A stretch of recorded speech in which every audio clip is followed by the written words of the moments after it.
আসসালামু আলাইকুম। আমি রিতা আজ আপনাদের সামনে উপস্থিত হয়েছি আমার জীবনের একটা কাহিনী নিয়ে। আশা করি কথাগুলো আপনারা মন দিয়ে শুনবেন। আর আমি মনে করি শোনার অবশ্যই দরকার, কারণ আমার সাথে যে কাহিনীগুলো ঘটছে আমি চাই না যে অন্য কোনো মেয়ের সাথে এরকম কাহিনী ঘটুক। সেজন্যই আমি কথাগুলো আপনাদের সাথে শেয়ার করতেছি, তা না হলে কিছুতেই করতাম না। কারণ আমি একটা মেয়ে মানুষ, আমি বুঝি যে আমার লাইফটা যেমন নষ্ট হয়ে গেছে, অন্য কারো লাইফটা যেন এরকমভাবে বাজে পথে চলে না যায়। আমি ছিলাম একজন স্কুল ছাত্রী, বয়স ছিল খুবই কম। আমি যখন ক্লাস 9-এ পড়ি তখন রফিক নামের একটি ছেলে আমাকে ভালোবাসতো। শুধু ও না, আমি ওকে ভালোবাসতাম। তো এক পর্যায়ে আজকে 4 বছর চলতেছে আমাদের রিলেশনশিপ। আমি বর্তমানে কলেজে লেখাপড়া করতেছি।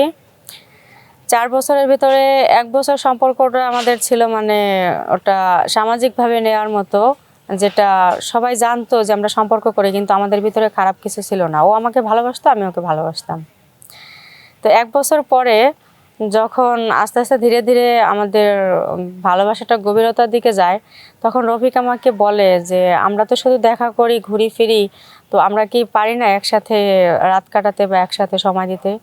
তখন আমি বললাম যে আচ্ছা, ভালোবাসলে তো সব কিছুই হয়, আর এটা এখন কেন, এটা বিয়ের পরে করবা। এখন তো আমরা এমনি পার্কে ঘুরতেছি, সময় দিতেছি, তাহলে রাত্রে কেন আসবা?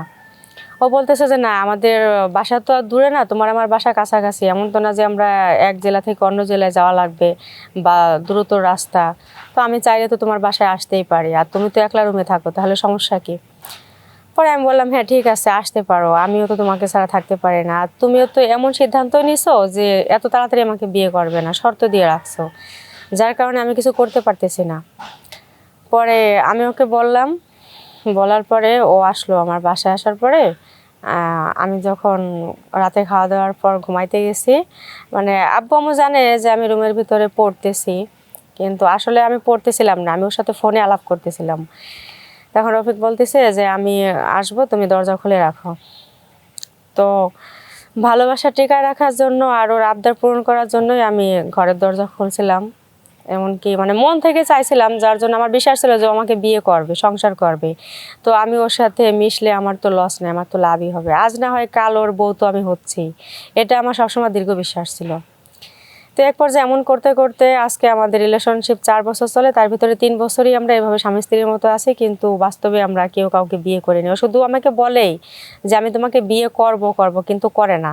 আমি অলরেডি বলে যাচ্ছে যে তুমি আমাকে বিয়ে করো, করে না।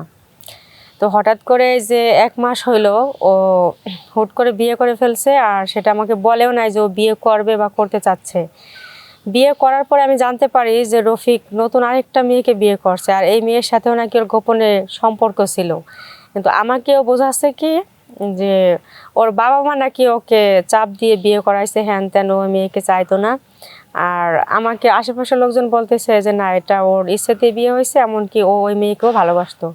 তার মানে কি বোঝা যায়, ছেলে মানুষ কি না করতে পারে। এদিকে আমাকে আশা দিয়ে রাখছে যে সামনে আমাকে বিয়ে করবে, আমার সাথে সম্পর্ক করলো 3 বছর, আমার সাথে মানে স্বামী স্ত্রীর মতো চলাফেরা করলো। হুট করে কি করলো, অন্য আরেকটা মেয়ের জীবনে সে গাছ হয়ে দাঁড়ায় গেল, তার স্বামী হিসাবে এখন সে চলাফেরা করতেছে, আমার সামনে দিয়ে ঘোরাঘুরি করতেছে।